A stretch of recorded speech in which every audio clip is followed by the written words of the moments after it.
Welcome to the 5-Minute Friday video, and Friday, you made it. I'd like to take 5 minutes and talk about all things procrastination.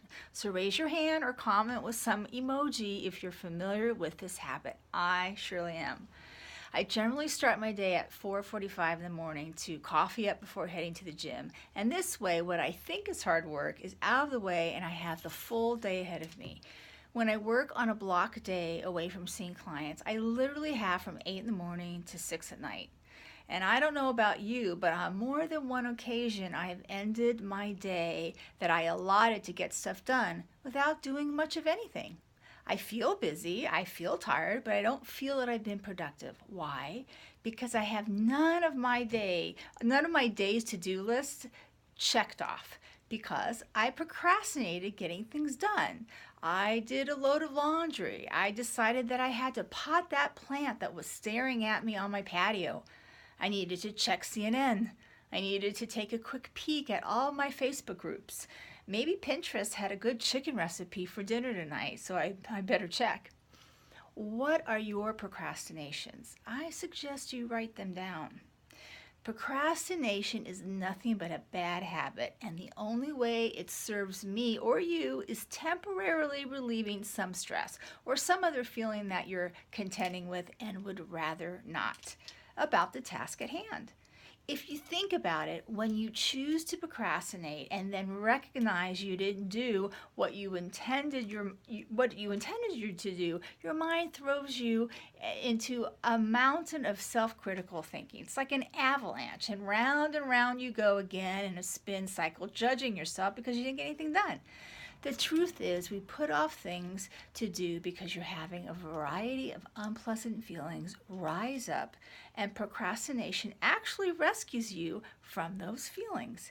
Remember in one of my video tutorials, I talked about a thought. In this case, let's pretend the circumstance or the fact is paying bills. You have a thought about paying the bills. I don't have enough money to pay all my bills this month. What's the feeling that comes up from that thought?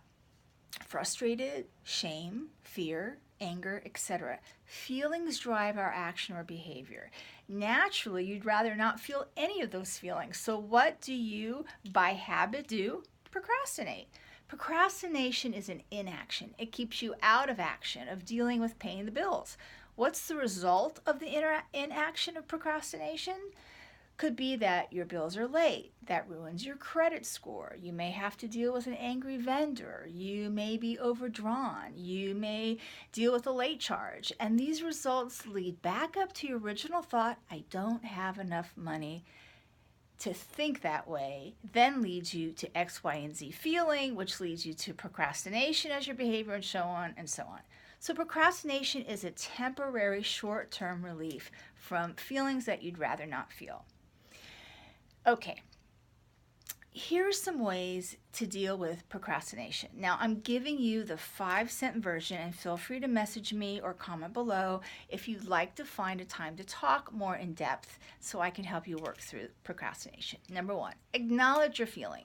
Feelings are real. Feelings happen. And yes, I believe you have a choice or can decide how you want to feel. But in this moment, let's just say your thoughts around bill paying leads you to feel stress.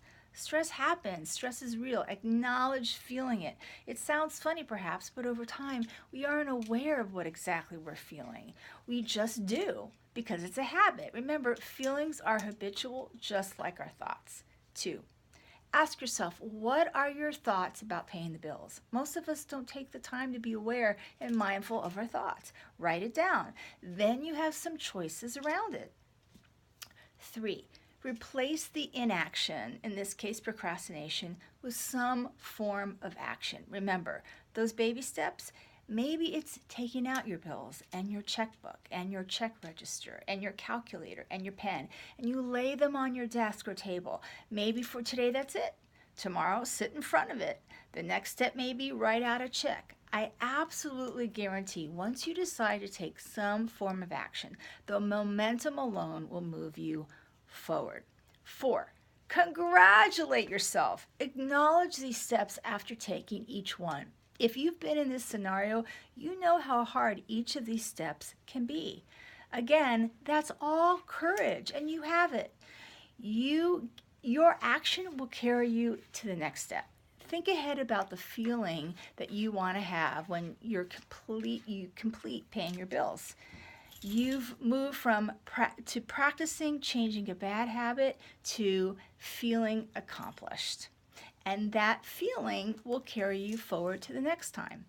So please comment below with your feedback. I love to view all of your comments, your feedback. If you need some extra help in working through procrastination, just pick up the phone, email me, give me a call, schedule a time. Let's talk it through.